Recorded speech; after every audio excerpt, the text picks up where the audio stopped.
오늘은 필로칼리아 제12강으로서 지성의 영역에 속한 두 정념에 대해서 말씀드리겠습니다. 첫 번째, 지성의 영역에 속한 두 정념에 관하여, 두 번째, 마귀의 최후의 병기, 허영과 교만에 대해, 그리고 마지막으로 나가는 말씀을 드리면서 이 강의를 구성해 보겠습니다. 첫 번째, 지성의 영역에 속한 두 정념에 관하여 지난 두 강의에서 갈망과 도발에 속한 6 정념을 다루었습니다. 이제 인간 영혼의 세 영역 중 마지막으로 지성에 속한 두 정념, 허영과 교만에 관해 다룰 차례입니다. 지성의 부류에 속한 정념은 단적으로 표현하자면 마음의 대상을 선택하는 기능과 연관된 것이라고 할 수 있습니다. 이 도표에서 보면 제일 왼쪽에 갈망의 부류에 대해서는 제10강에서 다루었습니다. 중간에 있는 도발의 부류에 관한 정념에 대해서는 제11강에서 다루었습니다.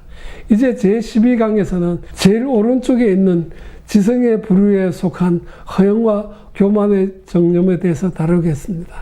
이 부류에 속한 정념은 대상을 선택하는 기능이 있습니다.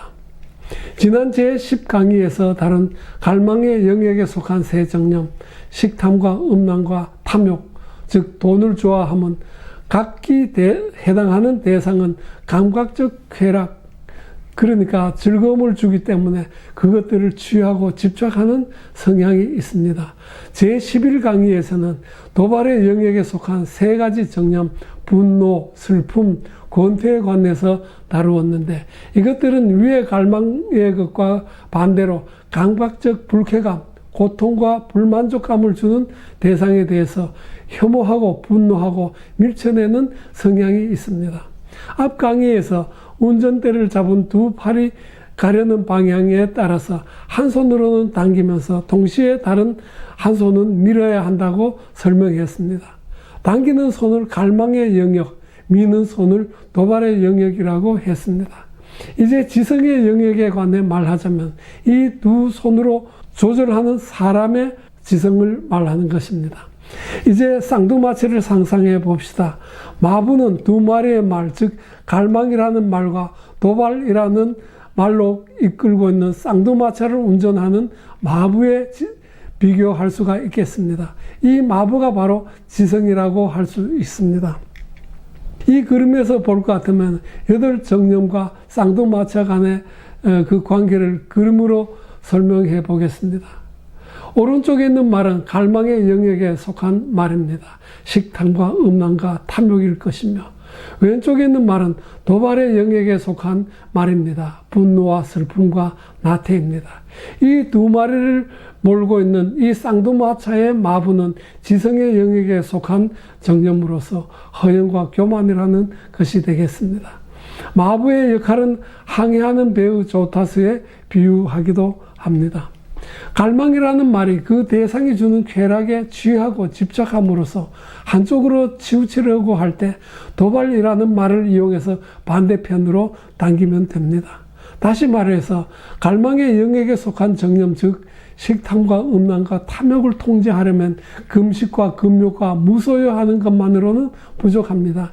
그것을 보완하기 위해서 이들의 각 대상에 대한 부정적인 가치관, 즉 갈망의 대상이 날뛰는 것을 잡기 위해서 도발의 말, 그러니까 정신의 고삐를 잡아당기면 됩니다. 이것이 지난 제10강에서 설명한 요지가 되겠습니다. 긍정에, 그러니까 갈망에 부정관을 더하는 일입니다. 도발이라는 말이 분노하고 후회와 슬픔, 그리고 권태로 인해서 성무에 게으르게 될 때 각 대상에 대해 억지로 온유하고 즐거운 마음과 부지런함으로 각 정념에 한가할 수도 있지만 현실적으로는 불가능한 일입니다. 이때 거룩한 것에 대한 갈망, 즉 갈망하는 말에 선한 동기를 주기 위해서 반대 방향으로 고삐를 잡아당기면 됩니다. 갈망이라는 말에 주는 선한 동기란 말씀을 묵상하고 서로 사랑하라는 복음의 계명을 기억하고 실천하며 부지런히 시편으로 기도하는 것이 유효합니다. 이것이 지난 제11강에서 설명한 요지였습니다. 이것이 부정, 즉 도발을 부정하는 것에 긍정, 선한 동기를 안겨주는 것을 더하는 일입니다. 이 두 말을 모는 지성이라는 마부는 두 말을 이렇게 잘 조절해서 목적지까지 갈 수 있습니다. 그러나 문제는 마부, 그러니까 지성 자체에 문제가 있을 때 모두가 엉망이 되어버립니다.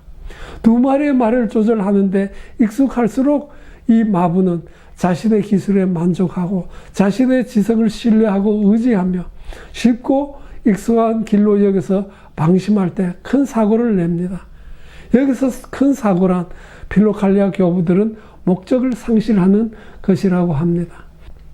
지성에 속한 영역 이전에 있는 6가지의 정념은 직접 목적을 상실하게 하는데 결정적이지는 않습니다.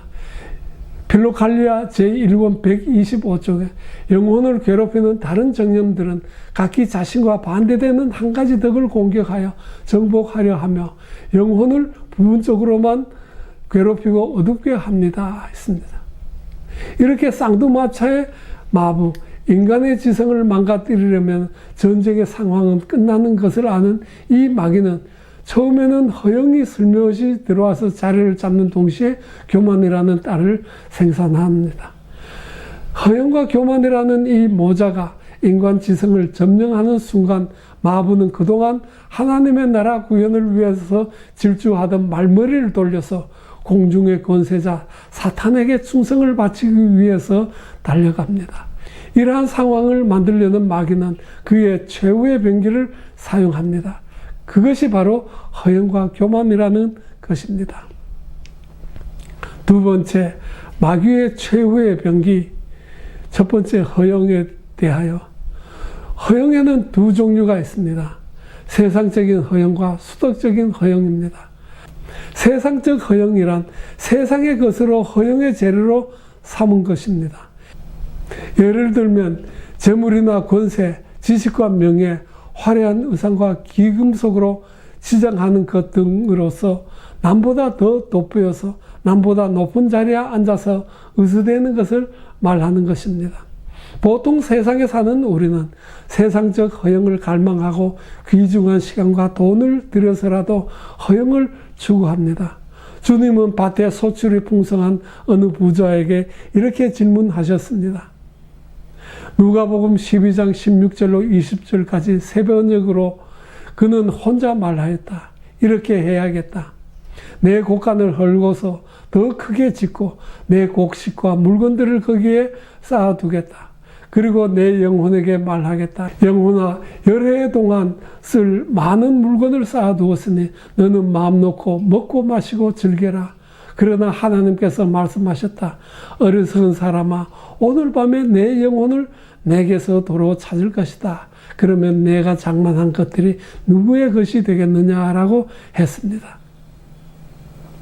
이 허영은 임종하는 날까지 사라지지 않습니다. 허영을 주목하십시오. 그것은 죽어 땅에 묻히는 날까지 옷, 하인, 향수 등을 좋아합니다라고 거룩한 등정의 사다리 210쪽에 기록되어 있습니다. 두 번째로 수덕적인 허영이 있습니다. 수덕적 허영이란 세상적 허영에 구분하려고 제가 지어낸 단어입니다. 이 허영은 앞에 6정념에 잘 대적해서 어느 정도 완덕에 가까이 간 사람에게 나타나는 현상입니다. 그러니까 세상에서 보통 사람으로서 사는 사람에게는 해당하지 않습니다. 그러나 세상에 살더라도 진심으로 신앙생활을 하려는 사람에게, 영적으로 성장을 이룬 사람에게, 훌륭한 신학자에게, 존경스러운 목회자에게, 믿음이 좋다는 평을 듣는 신자에게 해당하는 것입니다. 허영에 교활하고 변화무쌍하고 집요함에 관하여서 수도사가 금식으로 식탐이라는 정념을 제어하면서 자신의 금식을 남에게 보이고자 할 때 그 금식은 곧장 허영적인 금식으로 변종이 됩니다. 그래서 예수님이 이렇게 나무라 하셨습니다. 마태복음 6장 16절에 너희는 금식할 때 위선자들과 같이 슬픈 기색을 띠지 말아라. 그들은 금식하는 것을 남에게 보이려고 얼굴을 흉하게 한다. 내가 진정으로 너희에게 말한다. 그들은 자기네 상을 이미 받았다라고 기록되어 있습니다. 일생 독신 생활을 했던 정결한 수도사가 이제 나는 여인과 상관없는 사람이다 라고 말하는 순간에 그 정결은 허영적인 종결로 변종이 되는 것입니다. 허영은 죽음의 문턱까지 따라온다고 했습니다. 사막 교부들의 세계 112쪽에 이러한 이야기가 기록되어 있습니다. 어떤 도시에 또 다른 주교가 있었는데 그는 병이 들었고 그 사람들은 그가 죽을 것으로 생각하고 그를 포기했다. 그곳에 한 수녀원이 있었는데 주교가 가망이 없는 상태임을 알게 된 원장 수녀는 두 수녀를 데리고 그를 방문했다.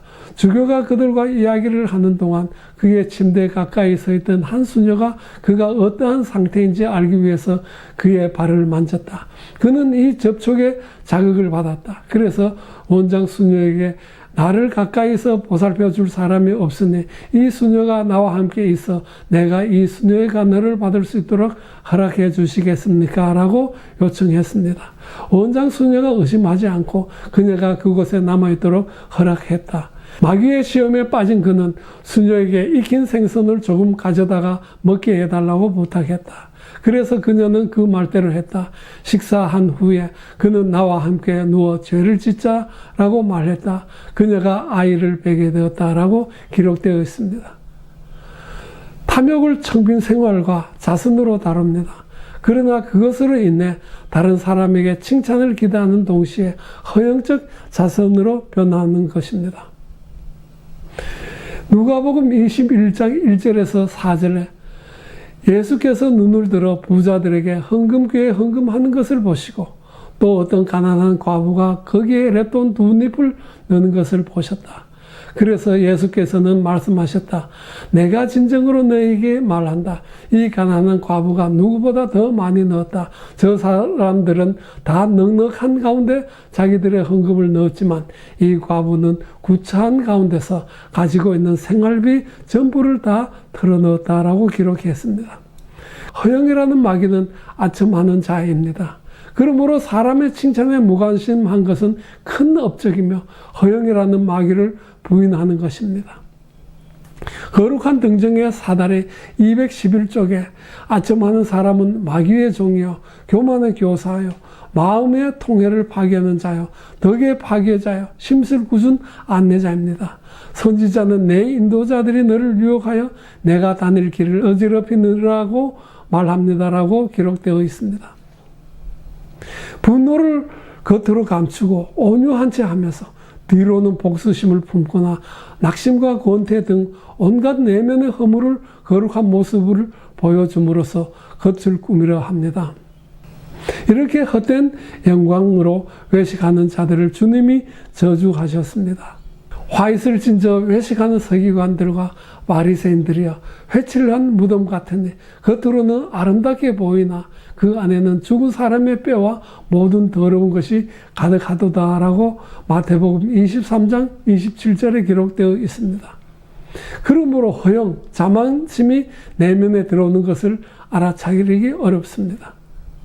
필로갈리아 제1권 123쪽에 자만심은 교묘하면서도 여러 가지 형태를 취하기 때문에 그것의 유혹을 받고 있어도 쉽게 감지할 수 없는 정념입니다라고 기록되어 있습니다. 허영은 변화한 무상한 모습으로 신앙인의 모든 신앙적 행위 안에 이미 자리 잡고 있습니다. 필로갈리아 제1권 123쪽에서 124쪽에 자만심은 모든 행동을 통해서 그리스도의 군사를 넘어뜨리려고 합니다. 그것은 화려한 옷으로 사람을 유혹하지 못하면 남루한 옷으로 유혹합니다. 명예를 가지고 그에게 아첨하지 못하면 치욕처럼 보이는 일을 겪게 함으로써 우쭐대게 만듭니다. 우리로 하여금 유창한 언변을 자랑하게 하는데 실패하면 침묵을 통해서 그를 유혹하여 자신의 정적을 성취했다고 생각하게 합니다.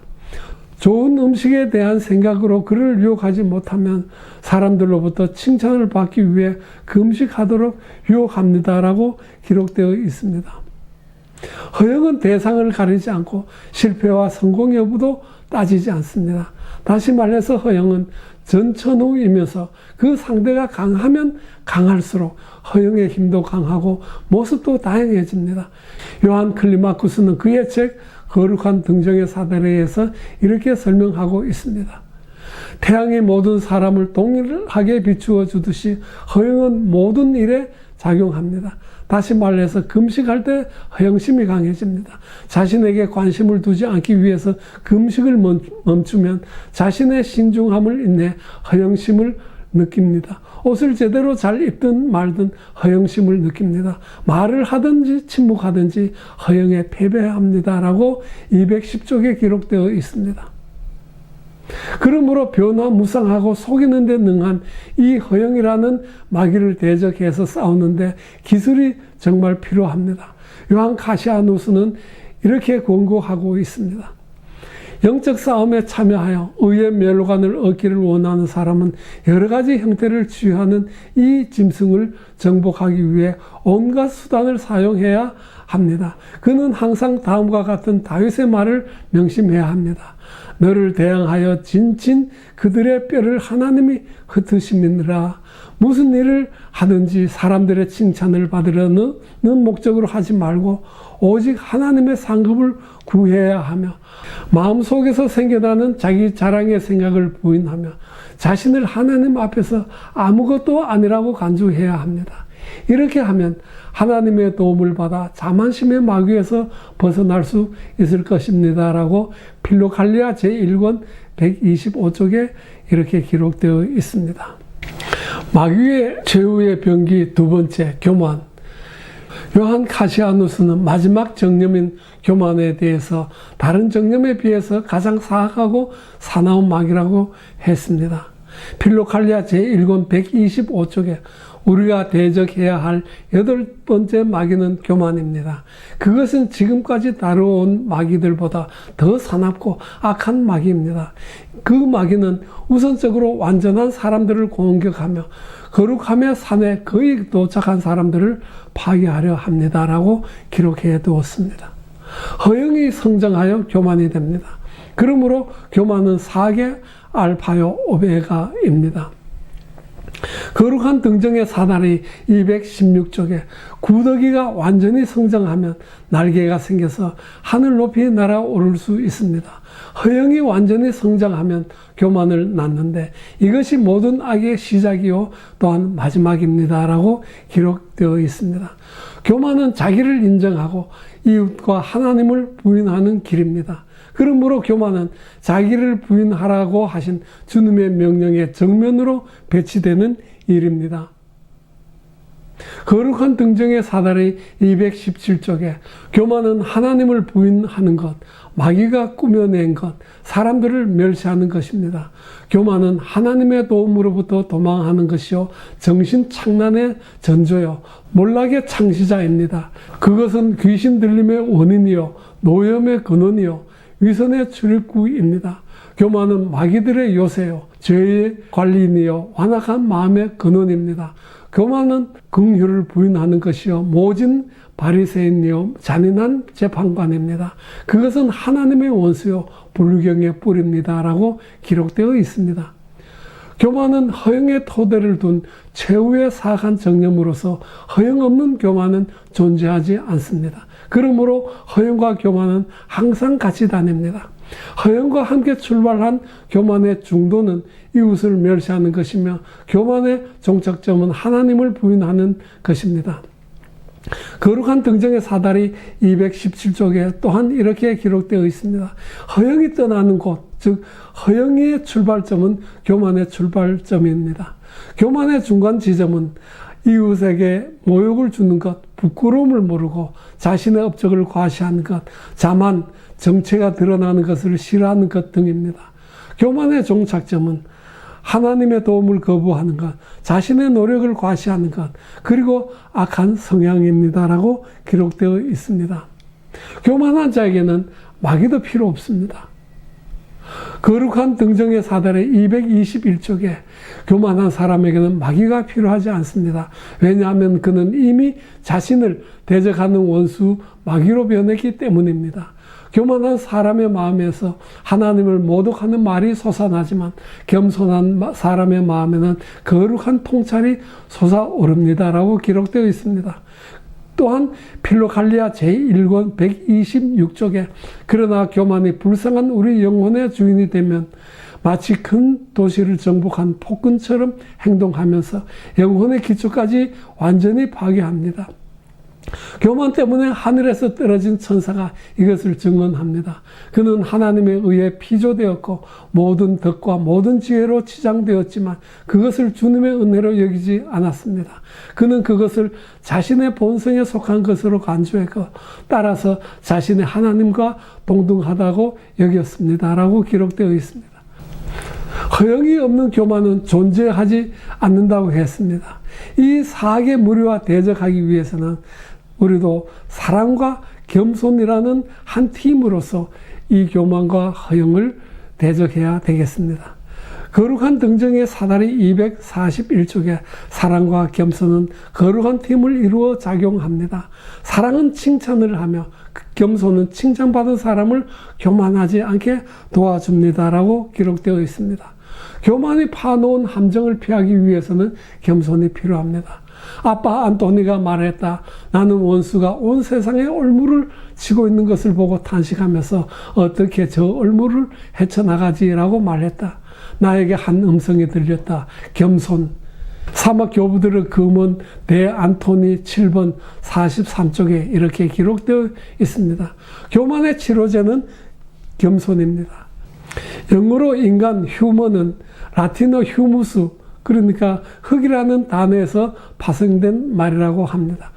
그러므로 흙으로 빚어진 인간은 창조하신 하나님을 기억하고 겸손해야 함은 마땅합니다. 필로갈리아 제1권 127쪽에 겸손은 믿음, 하나님에 대한 경외심, 온유, 그리고 모든 소유를 버림으로써 얻게 되어집니다라고 기록되어 있습니다.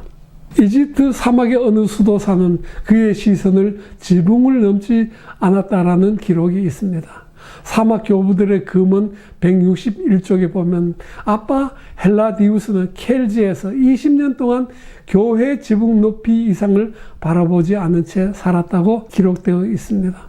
그의 시선은 항상 아래를 향해 있었으며 흙으로 조성된 자신을 잊지 않았을 것입니다. 진실로 겸손한 그에게 허영이 있을 수 없었을 것입니다.